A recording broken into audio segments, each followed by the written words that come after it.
All right, welcome back to Take It to the House. We're gonna wrap up football season. Just Alex, NFL, even college. Just what are your thoughts? What are you looking forward to next year? What are you going to pay attention to this offseason? I think I'm looking for who's going to be able to dethrone the Chiefs in the NFL. I think that's just such a tall task. I'm interested in the Eagles, honestly, just for their being 10-1 and then barely making the playoffs and losing in the first round. Like, I'm pretty interested. I was kind of shocked with them keeping Nick Sirianni, so I think he's on the hot seat going into next year. Jalen Hurts, rough year after going to his first Super Bowl. So what is that team going to look like? And then I think college football, I'm just excited for some of the big time matchups that we're going to get. I was looking at the Wisconsin schedule, and they got Oregon and USC, and Wisconsin's not as good as they used to be, but just being from Wisconsin and still a Wisconsin football fan and a football fan in general, I think anytime you get more big time college matchups, it's just great for the sport and great for a viewer. And so I'm really pumped and excited for that moving into the 2024 season. And then I think you're just off season.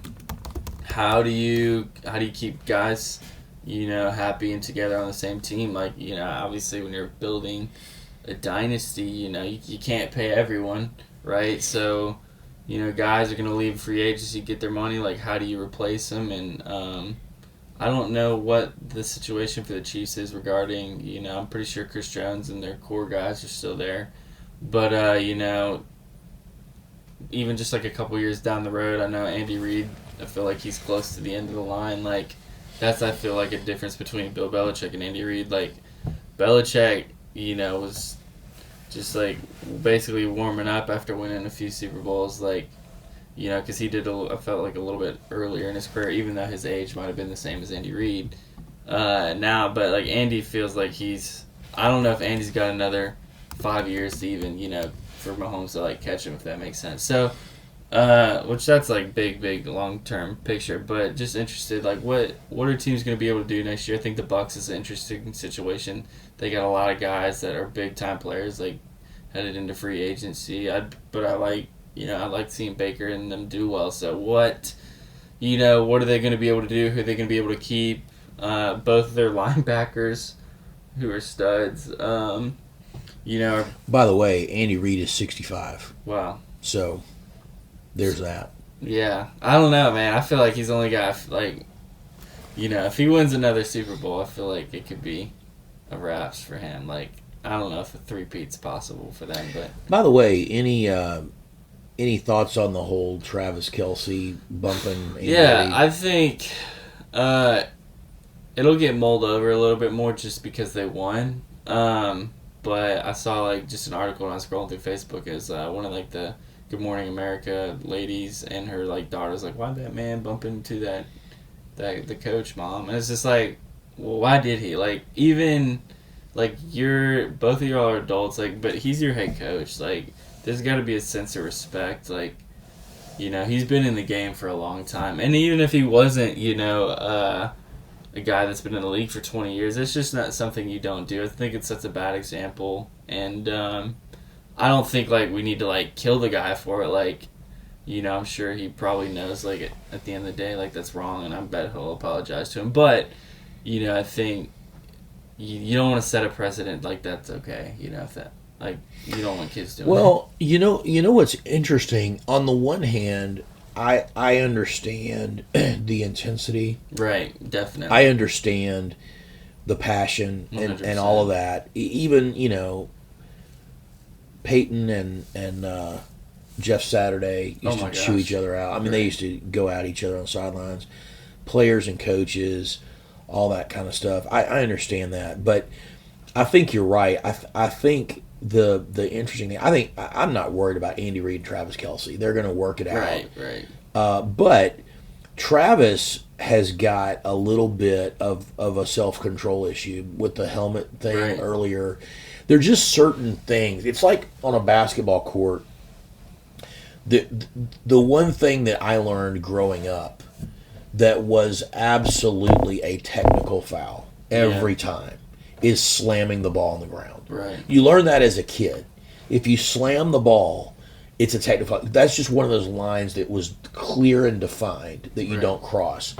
I think that when you physically bump a ref or a coach, or particularly a 65-year-old guy, when you're a 6'5", NFL tight end, it's huge.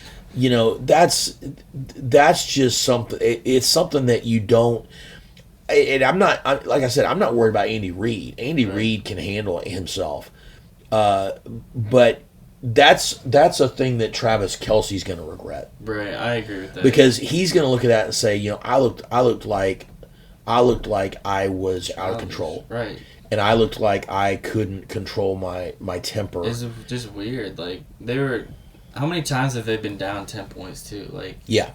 Just in that situation, you've been there. You've been in several Super Bowls. Why are you acting like this? Yeah, and and this is a little bit more on the lighthearted side, I guess, because it's not really about football. But when you're dealing with decisions, I mean, think about this: the Kelce Taylor Swift relationship, right, has produced. I don't remember how they figured this out, but it kind of made sense. I read something on this. They figured that the relationship has produced over $400 million. Wow. From the camera being on Taylor Swift to Taylor Swift wearing the clothes that were designed by that 49ers tight end's wife. Oh, yeah. And those clothes. And then the fact that all the NFL has sold more Kelce jerseys to these Swifty little girls that never knew who Travis Kelce was before. Right. And just, there's just a real thing, which is, there's this thing called influence. Right. And Travis Kelce and Taylor Swift have a lot of it because the NFL and the Kansas City Chiefs have a lot. And Taylor Swift is Taylor Swift. Right. And Taylor Swift is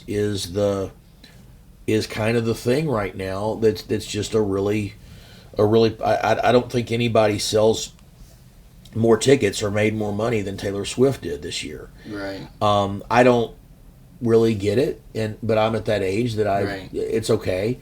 But I remember when Michael Jackson was making people faint, and they had to have paramedics catch these people who were just fainting because they saw Michael Jackson. And I don't know that happens at Taylor Swift concerts. Maybe it does, but the Beatles used to be that way, which was a little before my time. But I just wonder. Every relationship has challenges. Right. What happens when you're Taylor and Travis and something's kind of bugging you about Taylor Swift and you're like, yeah, but we did make $400 million last year. I mean, it's like, does that make your relationship a little stronger? Does it make it a little bit superficial? Is the whole thing made up to begin with? I mean, I've had that thought too. I don't believe that. I think there's some genuine, because I mean, she's just so big. People know what's going on in her life. She tries to keep her relationships kind of private, and this is obviously not that. Because it's another athlete on a huge stage. So I feel like it's actually more genuine, but she definitely. I mean, she is that almost larger than life, like you said, with the Michael Jackson thing. I mean, that's the era we're living in now. With Taylor Swift, over the last 6-7 years, just her notoriety or her influence is just, it feels like it's just gone up exponentially. And I think I don't think it's the worst thing for the NFL. I think it's times that I think they definitely dialed back the camera shots at Taylor every time anything happened on the football field. But I think at the end of the day, I think she was a real fan. I think what her and Travis Kelce are I think they're a legit couple. But that's also any couple, there's the honeymoon phase, and I feel so early, I don't even know what adversity could they face right now. So, and then if you're talking about the NFL, yeah, well, and just being in front of 300 million people all the time. Yeah. I mean, how does that? I mean, not only that wears you out just as an individual, right? And now your relationship is in front of the world, and it used to be, it's hard. I guess even at the beginnings of the internet, but before the internet, you had these tabloid magazines that would it was the paparazzi that would follow stars everywhere, and Lady Di was killed in a car wreck. The paparazzi was chasing her in that tunnel. So I don't know. There's just a strange deal that goes on with celebrity, and I think that's one of the reasons why Brock Purdy is so likable, and even Christian McCaffrey, who seems a little bit more like a big star than Purdy does. But those two guys both just seem really, really down to earth. Right. And I think because Mahomes and Kelsey have done so much with endorsements, they're kind of the new Peyton Manning. Right. Whereas every commercial has them in it. And anyway, it's a little bit annoying, but there's no doubt that the Chiefs are a great team. They are. I do think Andy Reid. I think you're about right. I predict maybe 3 or so more years for Andy Reid. Right. But you know what? If he wins again next year, maybe he's done, and then you've kind of got to. Well, and then you've what? That would be what 3 in a row. Right, and that would be his 4th Super Bowl. Like, what else? Right. And he'd been with the Eagles, and he'd been to more NFC championships. Right. I mean, he's been a great coach for a long time. But I guess at that point you sort of have an interesting question about what's the future of the Chiefs in terms of how much does Mahomes decide who the coach is, and all that kind of stuff. Because Andy Reid has not only been the head coach, but he's really been the offensive brains behind everything. I loved Tony Romo's analysis, because he was talking about how Mahomes was getting what the 49ers were throwing at him in the second half. He was getting it pre-snap. He was recognizing it. He was seeing the man-to-man, getting the guy across the field. And then he saw the hole in the zone on that corner route that he threw. Anyway, he was definitely in a groove. But I think mentally, Mahomes is he's a sharp guy. Yeah. And he's 100%. Becoming great, not just because of his no look sidearm stuff, which everybody freaked out about a couple years ago. Now it's like he knows what you're doing before you're doing it, and that's when you get into that Brady Manning category. So that's pretty cool to watch. Well, I'm excited about the Bucs' future. Last year we had no expectation really. Right. I'm really happy about Baker Mayfield. I really hope that they build on this year, and they don't just kind of fizzle. I think that Lamar Jackson has a lot to prove. Yeah, I think it'll be interesting to see what happens with the Ravens moving forward. I think the Dolphins have a lot to answer for with kind of fizzling at the end. The Lions are going to be interesting to see how they respond to this season. Right. What are the Bengals? Are the Bengals going to be back with Burrow? You figure the Buffalo Bills are going to still be really tough. So there are a lot of interesting scenarios. And hey, are the Jets are we gonna get to see Aaron Rodgers next year? That's another thing with the Jets. And Belichick's gone, and I do believe, I will make one prediction. I believe that the New England Patriots will be awful. Yeah. Next year, and maybe for many years. Yeah. I think their new head coach is a clown, and I don't think they're gonna do well. They haven't done well since Brady left, but I don't think their culture means anything anymore. I don't think their history means anything anymore. Because none of the guys that built that history are there. No, and they don't have any dudes. They don't have any dudes that are superstars that are going to turn it around. And so Chargers and Jim Harbaugh. I don't know if you mentioned that. Yeah, I haven't mentioned the Chargers. That's going to be very interesting. Herbert didn't really have a great season. Is Trevor Lawrence and are the Jaguars going to stay relevant? And then what are the young guys? Is C.J. Stroud? Right. Is he going to build on last year? What's going to happen to Russell Wilson? Do we know anything about what's happening to Russell Wilson? I have no idea. What's going to happen with Sean Payton? Are the Broncos going to figure something out? Right. There's a lot of scenarios that are really interesting. And then, like you said, with college football, just getting into the era of the playoffs is going to be exciting for fans. I do think it's going to be a Wild West craziness as far as recruiting and transfers go and NILs go. And, I don't know what the timeline is, but I agree with what I've heard from a lot of experts, and that you're going to see you're gonna see the college football separate from the conferences, right, and you're gonna see them separate from the NCAA. It's really unfortunate with some of these teams joining these other conferences from across the country, particularly these Pac-12 schools that are in the Big Ten now, because of football revenue. Right. And now you're making your volleyball team go across the country. Right. So Oregon's going to go play Rutgers in volleyball. That's just it's really dumb. It's really dumb. So the NCAA is just dumb. And Pac-12 isn't anymore because that conference has been dumb.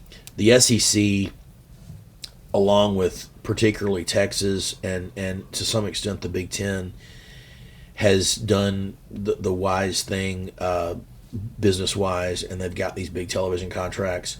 The ACC is smaller than its top 3 or 4 schools, right, and those top 3 or 4 schools know it, and so the ACC is going to lose.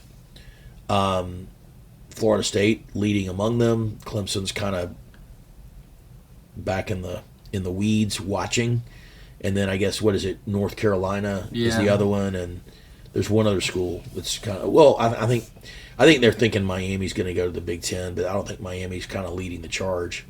Florida State's the big one that's suing the ACC, and that's the big battle going on. So, but hey, Norvell's not going anywhere. I'm excited to see what's going to happen in the future with Alabama and Auburn, because I think Hugh Freeze has got Auburn going in a right direction. Right. I think Alabama's got a lot of question marks. Yep. I think that Lane Kiffin's going to be tough for several years to come. I think Brian Kelly's not going anywhere. LSU's going to be tough. Right. Hey, Kirby Smart, Georgia's not going anywhere. And then Texas is tough. Right. They're looking good. They are looking good, and Oklahoma is not going to be a pushover. Right. Can USC and UCLA get back to relevance? They've been disappointing. Right. Oregon and Washington have been better, and I think, did we talk about maybe Bo Nix is coming back with Oregon? I think he entered the draft, actually. Okay. So, but you got a good coach, and I think a good culture. Poor Washington, man. Football playoff to be struggling to stay relevant for. Well, Jake Browning, they made the Final Four 8 years ago or something with Browning, or 6 or 7, I don't know, 6 years ago.